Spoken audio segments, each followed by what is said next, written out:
Construir la primera casa que hubo aquí provocó una muy larguísima discusión, y decir que fue una larguísima discusión es la forma más bonita de decirlo. Pero no, esta que están viendo no fue la primera casa que estuvo en este lugar, y este lugar se lo ubico, es Avenida Capitán Urbino y Calle Maceo. La primera casa que hubo ahí fue esta.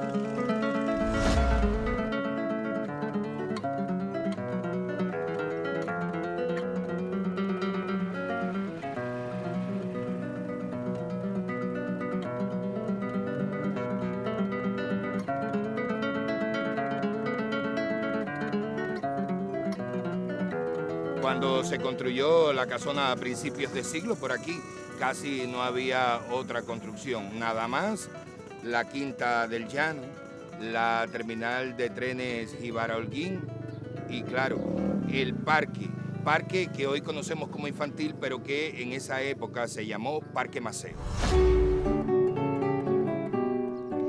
Este parque lo construyeron los militares que estaban asentados en el cuartel de infantería del Ejército Español en Holguín. Exactamente, estuvo al frente de la construcción del parque el único militar español al que los cubanos les estamos agradecidos, el capitán Federico Capdevila, defensor de los estudiantes de medicina. Es por eso que aquí se levantó este obelisco para recordarlo.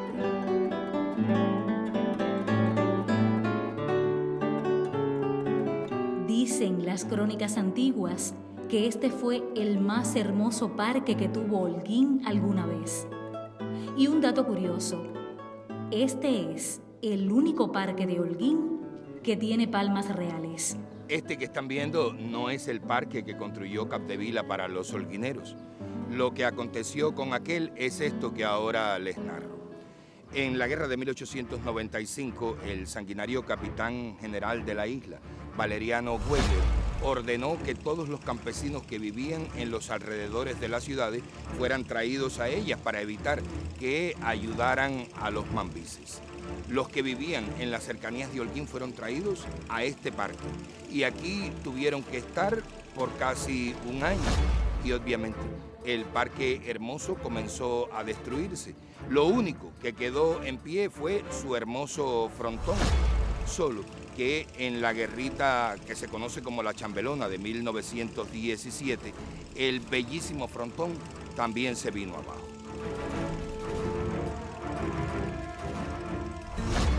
El terreno donde se construyó el parque era propiedad del ayuntamiento holguinero, pero cuando a los militares se les ocurrió construirse un parque, tuvieron que donarle todo este pedazo, sobre todo porque en tiempos coloniales no se le decía que no a ningún capricho del ejército.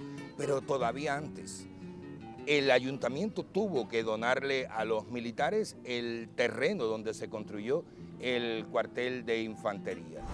Y lo que fue peor, el patio del cuartel de infantería fue creciendo y creciendo por voluntad de los militares, tanto que cuando llegamos a finales del siglo XIX, ya el patio del cuartel llegaba hasta donde está ahora el Pre-Barona.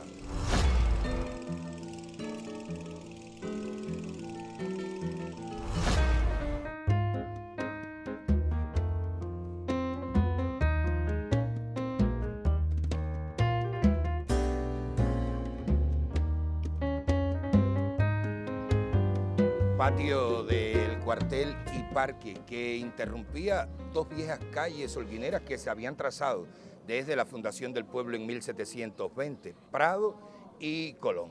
Pero en 1913, en realidad, la situación del parque estaba tan, pero tan ruinosa que el ayuntamiento decidió hacer una intervención urbanística. ¿Qué era lo que proyectaban? Pues cerrar el parque definitivamente y alargar las calles que se interrumpían hasta que llegaran a Máximo Gómez. Vean ahora un plano de esa intervención que se tramaba en 1913. Como es obvio, el proyecto no se realizó. y ahí lo dejáramos si no es que nos da información sobre la casona.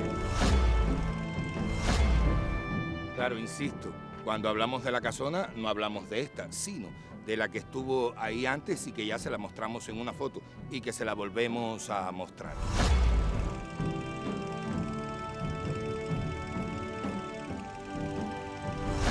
Dice el proyecto de la intervención urbanística que se pensaba hacer que en el lugar donde estaba la vieja casona, el ayuntamiento pensó desde 1863 construir la cárcel y lo podía hacer porque ese terreno era propiedad del ayuntamiento. Claro, es obvio, la cárcel nunca se construyó en ese lugar. Lo que se hizo, según el plano de 1913 y que van a ver ahora, es un chalet. Claro, cuando se habla de chalet, de lo que se habla es de la vieja casona que les he mostrado en varias ocasiones. Una casona que dice el ayuntamiento que don Bartolomé Llobet, que fue quien la hizo, no debió haberla hecho porque ese terreno era del ayuntamiento. Sin embargo, don Bartolomé Llobet dijo que sí construyó su casa ahí sencillamente porque ese no era terreno del ayuntamiento, sino propiedad de su esposa, doña Aurora Ochoa. Y cuando digo doña Aurora Ochoa, estoy hablando de una descendiente de un personaje que ya en este programa conocemos, doña Soledad Sánchez, una mujer que llegó a Holguín y misteriosamente se hizo dueña de la casona que está muy cerca de aquí, que se llama la Quinta del Llano y que era propiedad de un italiano que misteriosamente se murió de pronto y la doña se quedó dueña de la casa.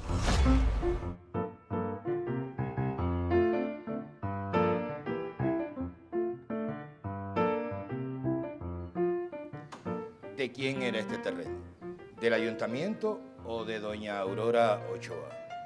Siguiendo la lógica, si ella había heredado a su bisabuela, entonces sí, este solar le pertenecía. Pero señores, ¿qué clase de solar el que decía Aurora Ochoa que era el de ella? Desde aquí hasta la salida de San Andrés. Tanto que, según doña Aurora Ochoa, ella era la propietaria de todo el terreno donde posteriormente se construyó el reparto El Llano.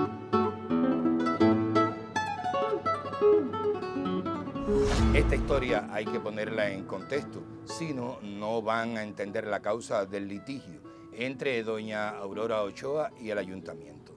Solo que para explicarles tengo que sentarme por lo complicado que será la explicación. El terreno donde se construyó la ciudad de Holguín eran parte de lo que había sido el viejo hato de García Holguín. Por tanto, todo esto de por aquí tenía un dueño. ¿Quién? Los descendientes de García Holguín.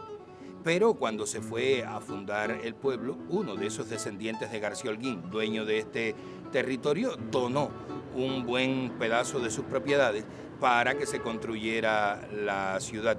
Pero no solo donó el pedacito donde está el centro histórico de la ciudad, sino que además de ese pedacito donó todos los territorios que rodean el centro histórico. Todo esto de por aquí tenía un dueño. ¿Quién era? Pues era el ayuntamiento a quien el antiguo dueño, el descendiente de García Holguín, había donado el territorio y todas las tierras que le rodeaban, el ayuntamiento las alquiló y pasaron unos 200 años. Ese es un tiempo suficiente como para que quienes tenían estas tierras de por aquí creyeran que ya eran los dueños. Cuando los españoles se marcharon de Cuba, el ayuntamiento holguinero, como casi todos los ayuntamientos, tuvo necesidad de fondos, o sea, de dineros. Y la forma que encontraron de buscar ese dinero era alquilando las tierras que le pertenecían y que la tenían ocupantes desde hacía 2 siglos. Cuando el ayuntamiento de Holguín avisó que iba a comenzar a cobrar el alquiler de las tierras que le pertenecían, se armaron grandes litigios. El litigio más famoso fue el del ayuntamiento con doña Aurora Ochoa. ¿Cuál fue el final de esos enfrentamientos? Pues que los ocupantes ilegales de las tierras que le pertenecían al municipio se quedaron dueños de ellas.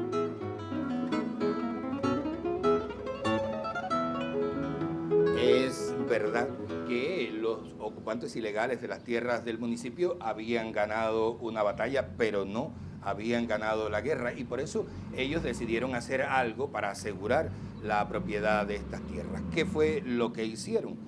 Dividieron su propiedad en pequeños lotes o solares y los vendieron. Y quienes compraron vinieron a ese lugar y fabricaron así sus casas. Surgieron lo que conocemos como repartos. En 1923 Pueblo Nuevo, en 1925 Vista Alegre y así sucesivamente hasta nuestros días.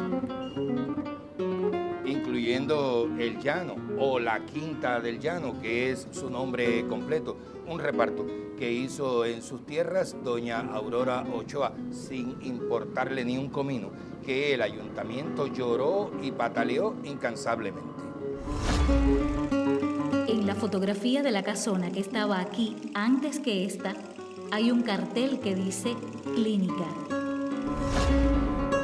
Esa fotografía es de 1940. Para entonces, la vieja casona de don Bartolomé Llobet la habían comprado 3 célebres médicos holguineros y la habían convertido en una clínica, la Clínica Beltrán. Primero que todas las clínicas famosas que después tuvo Holguín, estuvo la Clínica Beltrán, a la que los holguineros no llamaban así, sino que le decían el Castillito Verde por el hermoso jardín que tenía. Cuando cerraron la clínica, el doctor Frexes puso su consulta en su casa y posteriormente convirtió su casa en la que los holguineros conocemos como la Clínica Frexes. Mientras tanto, la vieja casona que estaba aquí en 1950 la compró Mr. Tobin, que era un canadiense residente en Holguín, retirado del banco canadiense que tenía filial en esta ciudad.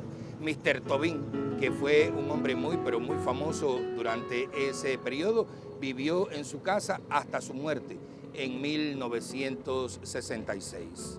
Su casa, la vieja casona, el antiguo Castillito Verde, sobrevivió a su dueño y siguió siendo la hermosa casona de estilo victoriano, de 2 pisos, toda de madera, con persianas a la francesa.